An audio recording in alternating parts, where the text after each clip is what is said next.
Cub fans, when I tell you guys, you will not believe the birthday I had and how hard I tried to get this episode out at 6 freaking o'clock.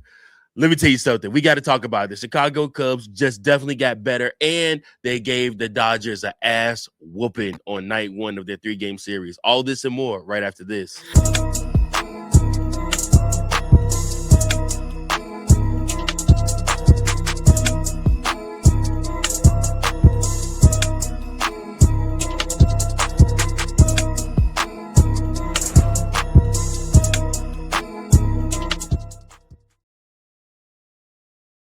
Welcome in, everybody, to another episode of Chicago Cubs Central, your number one spot for all things Chicago Cubs. I'm your host, Mike Jones. Do me a solid, guys. Make sure that you like, share, and subscribe, and you ding that notification bell so that you never miss an episode of Chicago Cubs Central. Hey, if you're watching this on X, go ahead and hit that follow button, guys. I'm always tweeting, always dropping different content on there also.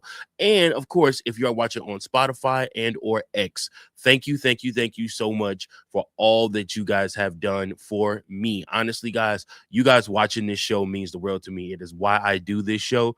Like I said, it is a labor of love, but it is something that I enjoy doing, and I enjoy bringing out the content for you and talking good Cubs baseball with all of you. Yeah, man, that's pretty much that. The Chicago Cubs do go ahead and get the victory against the Los Angeles Dodgers in game one of the series. So you already know what we got to do, baby. Every single time the Chicago Cubs win, we got to raise that W flag. We got to wave that W flag. That's right. The Chicago Cubs get themselves another victory. Yeah, man. The Chicago Cubs doing what they do best. And that's going out there and hitting home runs, man. And I mean, like I said, the Chicago Cubs not only hit home runs on the field in today's game, they actually hit 4 of them. They also hit home runs in the trade deadline. Also, the Chicago Cubs went out. Jed Hoyer specifically went out and knocked it out of the park with the additions that he added. Now, again, with additions come some subtraction, and obviously you got to give something to get something. But the Chicago Cubs not free agencies. Their trade deadline went like this. So they acquired Kevin Gausman, who is the right-handed pitcher from the Toronto Blue Jays. In 2026, Gausman's record at the time of the trade was 5-10 with a 4.38 ERA in 23 starts. He is a veteran with over 1,500 MLB strikeouts to his career. What does he bring to the Chicago Cubs? He brings a front of the rotation experience. He's a 2-time All-Star. He's a multiple top 10 Cy Young finisher from 2021 to 2023. He's a proven postseason starter. He gives the Cubs a much-needed innings after injuries to Cade Horton, Justin Steele, and Edward Cabrera, as well as DFAing and then trading outright Jameson Taillon to the Blue Jays. So, what's his pitch? His pitch is the excellent splitter. That's his money pitch. It gives a lot of swing and miss ability. Despite being in a down season, he still has a bunch of swing and miss capability. What did that cost the Cubs? The Cubs had to trade a shortstop prospect, Ty Southsini, and then they had to trade outfield prospect Brett Bateman. The Cubs are betting Gausman's experience and underlying metrics will play better than his ERA suggests during the playoff push. So, honestly, from what I've been seeing and what people have been talking about, the Chicago Cubs basically went and got a better version of Jameson Taillon. Like I said, he can give you what Jameson Taillon gave you last year. A lot of swing and miss. He will give up the home run ball from time to time, but at the same time, he also is somebody that can get a lot of swing and miss, and keeps a lot of pitchers off kilter with his different pitch mix and the different things that he's able to do with that. So, again, I'm excited. I think Gausman will pitch for the Chicago Cubs, probably against the Toronto Blue Jays at Wrigley Field on the 1:15 start on Thursday. So we'll probably see him. That's what's rumored to be his first start for the Chicago Cubs. Now, Chicago Cubs also turned around and they traded for Clay Holmes. Now, Clay Holmes is somebody that is coming off of injury. Holmes had been working as a starter before suffering a non-arm injury, but he is expected to return during the stretch run for the Chicago Cubs. We don't really know when yet, but he is on his way. What does he bring to the table? An elite sinker, a ground ball specialist. He can start or give you relief. He also has playoff experience. He gives Craig Counsell another high leverage arm and flexibility.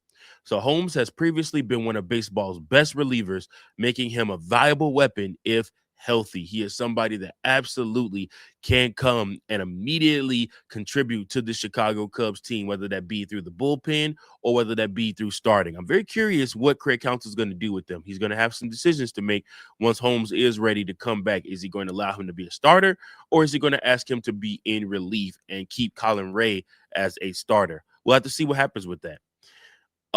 Next up, we got Tyrone Taylor. Tyrone Taylor also was acquired from the New York Mets. He's a Gold Glove caliber defense. He can play all three outfield spots. He's a right-handed bat. He has speed around the bases, a strong depth piece for October. So Taylor isn't expected to be a star offensively, but his defense and versatility make him an important bench piece. So he is somebody that you look to and say that, okay, we need some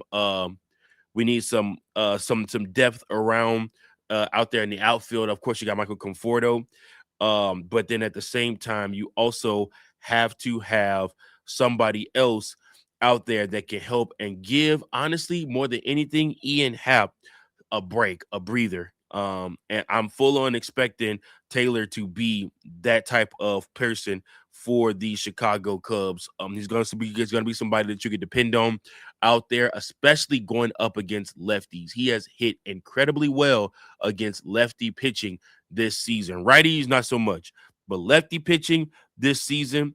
Um, He's been amazing. So, like I said, his bat to ball skills, and he has a good balance of aggression and play and patience at the plate. So he is somebody that the Chicago Cubs absolutely will be able to use and to have come in and help them during games. Chicago Cubs also made a trade for Braxton Garrett. He's a left-handed pitcher from the Miami Marlins. So he's returning from Tommy John surgery. He's had limited appearances in 2026. He's a left-handed starter with upside. He has excellent command. He has team control beyond 2026, more of a 2027 investment than an immediate contributor. If Garrett returns to his pre-injury form, he's a mid-rotation potential piece for the Chicago Cubs. So Braxton Garrett is somebody that you could absolutely see maybe in 2028 or 2029 come up for the Chicago Cubs and absolutely add value to this club. This piece was not a piece that they just were thinking about contributing this season. This was a trade so that they could garner some pitching for the future also. So again, he's awesome. He's going to end up probably in AAA starting out. And again, like I said, he's just somebody that can absolutely add another depth piece for you. Um, so let's talk about the players that the Cubs traded away. So Ty Satosini, he was sent to Toronto. He's one of the Cubs' better middle infield prospects. In 2026, his minor league stats, he had a 326 batting average. He's an excellent contact hitter with good speed and defensive ability. Then you look at Brett Bateman, somebody else they traded. They sent him to Toronto. His 2026 minor league stats, he's a 312 batting average in AAA. A polished outfielder known for getting on base and making consistent contact. In order to do the trade with the New York Mets, we had to trade them Jefferson Rojas. We sent them to the New York Mets. He's the Cubs' top infield prospect. He's above average power potential. He has a strong arm. He has athletic shortstop, and he has a high ceiling. So giving up Rojas was considered the Cubs' biggest prospect sacrifice at the 2026 deadline. However, they had to do it in order to get Clay Holmes and other pieces. They sent Jonathan Long to Miami. He's a corner infielder with power potential who have been climbing through the Cubs farm system. There was Jace Beck. He was sent to Miami. He's a pitching prospect included in the Garrett deal. And then Jameson Tyone, when they DFA'd him, they outright traded him for cash considerations and a player to be named later on. The Cubs moved him after designating him for assignment So overall, the deadline grade to me, um, wait, hold on. I'm getting ready to miss a picture. So then there is Ryan Zeferjahn, who is the Cubs acquired him. He's a right-handed pitcher from the Angels. His stats before the trade, he's a 3.66 ERA and 45 appearances. He has 75 strikeouts. He has a high velocity fastball with swing and miss stuff. So what is he? What is he going to bring to the Cubs? He's going to be a late inning bullpen arm, upper 90s fastball, high strikeout rate, under team control beyond this season. He gives Craig Counsell another power reliever for the playoff push. The Cubs in this deal traded away Mason McGuire, who's a right-handed pitcher, a minor league pitching prospect, and son of former MLB slugger Mark McGuire. And then they also traded away, and this one kind of hurt. I'm not gonna lie to you guys. Moisés Ballesteros. We love Mo Bally a lot here. He's one of the Cubs' top prospects and a highly regarded offensive catcher. Wish him the best of luck with the Angels. He'll be in their AAA, probably start there, but hopefully he gets some ABs and some run in the majors this season, since the Angels aren't great anyways, and he could just get those ABs that he just wasn't going to get here in Chicago. We made a room for him at the beginning of the season and we gave it a shot, but Moises Ballesteros just did not live up to the standard we were looking for when we thought we were going to be able to replace Kyle Tucker and his bat with Moises. The league kind of figured Moises out, and he struggled after that. So that's just kind of how it was. So look at that. Now let's look at the trade deal that almost happened but was rescinded and then changed. The Chicago Cubs almost got Reid Detmers. So like I said, he's a left-handed pitcher from the Angels. He's a former first-round draft pick, left-handed starter with strikeout ability, mid-rotation upside, and team control. He provides another quality starter behind Shota Imanaga, Kevin Gausman, and the rest of Chicago's rotation. The complete return going to the Angels, and the Detmers deal that the Angels did not like and agree with, so they pulled the deal. So yeah, Reid Detmers was almost a Chicago Cub, which would have fit perfectly, but it just did not happen like that. So again, like I said, the Chicago Cubs did go ahead and do this deal, make this trade, and make these trades, and the team got better. We addressed the pitching. Literally, that's all we did was address pitching. We addressed bullpen pitching. We also addressed starting pitching.